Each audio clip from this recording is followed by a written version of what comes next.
లక్షలు కూడా మేము మాఫీ చేస్తాము అని చెప్పిండ్రు. ఉదాహరణ మా వల్వాపూర్ విలేజ్ వీనవంక మండల అధ్యక్ష బుడిగ రాజయ్య గారు సన్ ఆఫ్ ఓదేలు 2,15,000 రూపాయల లోన్ తీసుకుంటే అధ్యక్ష 15,000 రూపాయల లోన్ కట్టిండు. ఆ 2 లక్షల రుణమాఫీ మాత్రము కాలేదు అని చెప్పక తప్పదు అధ్యక్ష. అధ్యక్ష ఖచ్చితంగా ఇవన్నిటికీ కూడా గౌరవ అగ్రికల్చర్ మంత్రివర్యులు కూడా జవాబు చెప్పాలని కోరుతా ఉన్నాను అధ్యక్ష.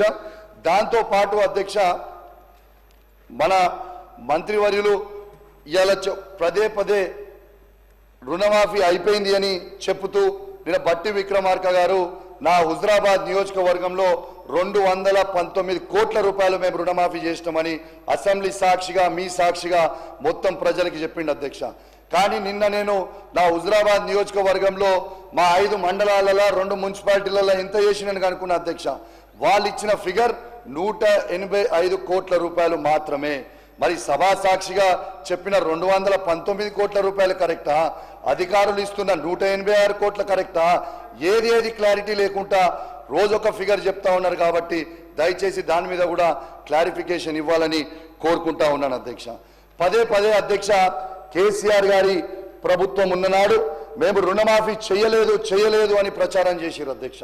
ఇవాళ సభా సాక్షిగా ఆనాడు కేసీఆర్ గారి ప్రభుత్వం ఉన్ననాడు ఎంత రుణమాఫీ చేసినామనేది మీ ద్వారా యావత్ తెలంగాణ రైతాంగాన్ని కూడా చెప్పే విధంగా ప్రయత్నం చేస్తా అధ్యక్ష. ఇవాళ దాదాపు ఫస్ట్ విడతలో అధ్యక్ష 35,31,000 మంది రైతులకి 16,144 కోట్ల రూపాయల రుణమాఫీ చేసినాం అధ్యక్ష. రెండో విడతలో 22,98,000 మంది రైతులకి 13,000 కోట్ల రుణమాఫీ చేసినాం అధ్యక్ష. ఈ రెండు కలిపితే ఇవాళ కేసీఆర్ గారి హయాంలో 29,114 కోట్ల రుణమాఫీ బాజాప్తు చేసినాం అధ్యక్ష. వీళ్ళు చెప్తున్న 20,616 కోట్ల కంటే మేము కేసీఆర్ గారి ప్రభుత్వం 29,000 కోట్ల 144 చేసిందని ఈ సభ సాక్షిగా నేను చెప్తా ఉన్నాను అధ్యక్ష. మీకేమైనా అభ్యంతరం ఉంటే గౌరవ మంత్రివర్యులు తర్వాత రిప్లైలో చెప్తారు, దాంట్లో మీరు ఇందాం అధ్యక్ష. భారతదేశ చరిత్రలోనే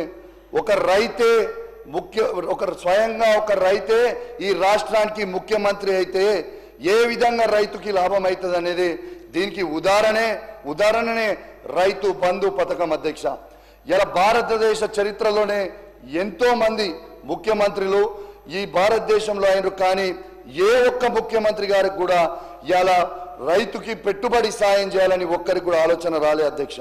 స్వయంగా మన కేసీఆర్ గారే రైతు కాబట్టి రైతు కష్టాలు కేసీఆర్ గారికి తెలుసు కాబట్టి ఇవాళ ఏ రైతు కూడా ఊర్లో ఉన్న పెద్ద సౌకర్య దగ్గరికి పెట్టుబడి కోసం పోవద్దని, ఊర్లో పెద్ద మనుషుల దగ్గరికి పెట్టుబడి కోసం పోవద్దని ఒక గొప్ప ఆలోచనతోని ఇవాళ రైతు బంధు అనే ఒక పథకాన్ని మొదలుపెట్టి అధ్యక్ష ఇవాళ ఈ తెలంగాణ రాష్ట్రంలోనే 65 లక్షల మంది రైతులకి 73,000 కోట్ల రూపాయలు ఇవాళ స్వయంగా రైతు అకౌంట్లో వేసింది కేసీఆర్ గారి ప్రభుత్వం అని చెప్పక తప్పదు అధ్యక్ష.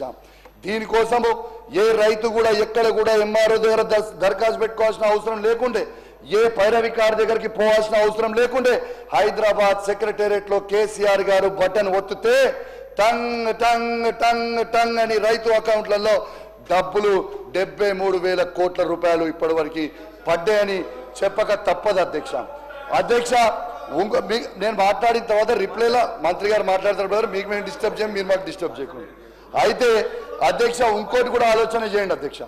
ఇవాళ కేసీఆర్ గారు ఇంత గొప్పగా వేసిన పథకాన్ని వీళ్ళు ఆనాడు పిసిసి ప్రెసిడెంట్గా ఉన్న రేవంత్ రెడ్డి గారు ఏమన్నారు అధ్యక్ష, ఇవాళ కేసీఆర్ గారు బిచ్చం వేసినట్టు 10,000 రూపాయలు మాత్రమే పెట్టుబడి సాయం చేస్తుండు, రేపు ఇంద్రమ్మ రాజ్యం రాబోతా ఉంది, మేము 15,000 రూపాయలు రైతు భరోసా వేస్తామని చెప్పిండ్రు అధ్యక్ష. ఇప్పటిదాకా తను ముఖ్యమంత్రి అయిన తర్వాత ఇప్పటిదాకా అది 3వ సీజన్ అధ్యక్ష. ఫస్ట్ 2 సీజన్లు ఎగ్గొట్టిరు అధ్యక్ష. ఈ 3వ సీజన్ అధ్యక్ష 15,000 ఇస్తామని చెప్పి కేవలం 12,000 రూపాయలు మాత్రమే ఇస్తామని ఇవాళ సనాయనొక్కులు నొక్కిర్రు అధ్యక్ష. మరి ఇవాళ నేను ఒక్కటే అడుగుతా ఉన్నాను, ఈ 65 లక్షల మంది రైతులకి రేవంత్ రెడ్డి గారి ప్రభుత్వము ఒక్కొక్క ఎకరానికి 17,500 రూపాయలు బాకీ ఉన్నారని చెప్పక తప్పదు అధ్యక్ష. ఖచ్చితంగా వేయాల్సిన అవసరం ఉన్నదని తెలియజేస్తా ఉన్నాను అధ్యక్ష. అదే విధంగా అధ్యక్ష ఒక్కసారి మీకు చెప్తాను అధ్యక్ష, ఇలా రైతు బంధు వీళ్ళు పడ్డది